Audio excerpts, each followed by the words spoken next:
Alright, so as you've just seen, we just got full gameplay of classic Green Hill Zone and Sonic Forces. Let me just start with the positives, and then we can get into the negatives later. So first off, I love the destruction graphics. Like the explosion when you bounce on an enemy, it looks super legit. And then the leftover parts of the enemy like fall and roll around the ground and stuff, like it reminds me of what they did in 06. It's definitely my favorite part of the gameplay footage we just saw. And the visuals look noticeably better than the last classic Sonic gameplay we saw in the Nintendo Direct. I guess it's because they're still working on it and that's why it improved. I really like the grass, like it really stands out, and it also looks like we might see some more graphical improvements along the way, and we should expect some more info over the next couple months. Another positive, I love the badniks. The new look really makes them feel fresh and original. I'm glad they didn't just take regular old Motobo, like they did something to it, you know? I also really love that one section where you could barely see Green Hill, and it was mainly the sand theme. We also got some new official screenshots of the stage, and one of the screenshots shows that section in detail. I mentioned on Twitter that if the whole stage looked like that image, it would be way better as it would feel brand new.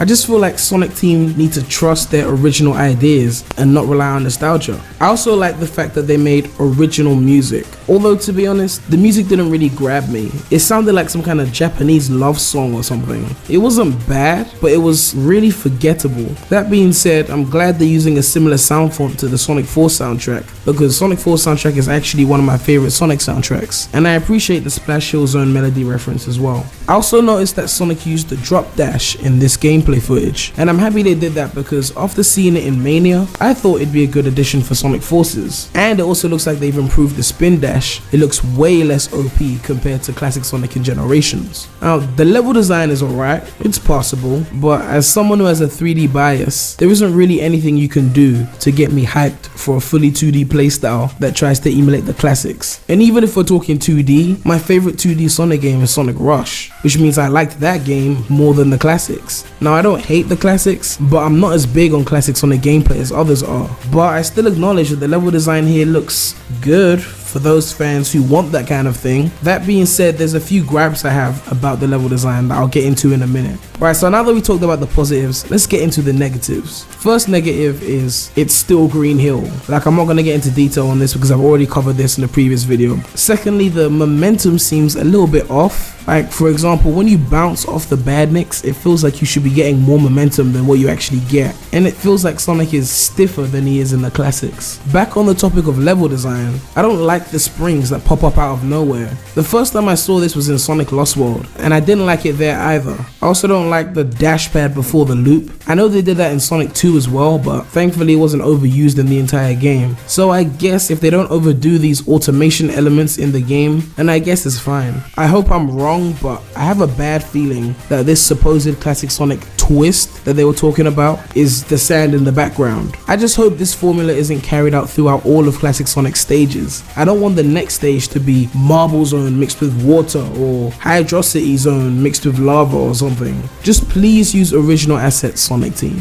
Someone also suggested that the twist might be the inclusion of the drop dash. In that case, Sonic Team really overstated the twist. Anyway, we're only about a month away from E3, so I'm sure we'll find out soon enough. But the real problem with classic Sonic in Sonic Forces, and I've said this before, is that it won't be as good as Sonic Mania, so they're just shooting themselves in the foot. Mania just looks like it controls better, and the level design looks more impressive in Mania. The issue of originality still exists, but I doubt any classic Sonic stage in Forces will surpass even the reimagined stages in Sonic Mania, let alone the original stages like Studiopolis Zone. And here's some bonus news. Tomoya Otani, the sound director for Sonic Forces, just revealed a little tidbit about the main theme and how it will be used in the game. He said, "This main theme will be used in an important scene in the game. I guess it will be used in a different way than how a main theme is usually used, but it is no doubt a very exciting scene. The last piano phrase will also be used in a very important part of the game, and it is related to the story and meaning of the lyrics." Oops, I almost talked too much about it, lol.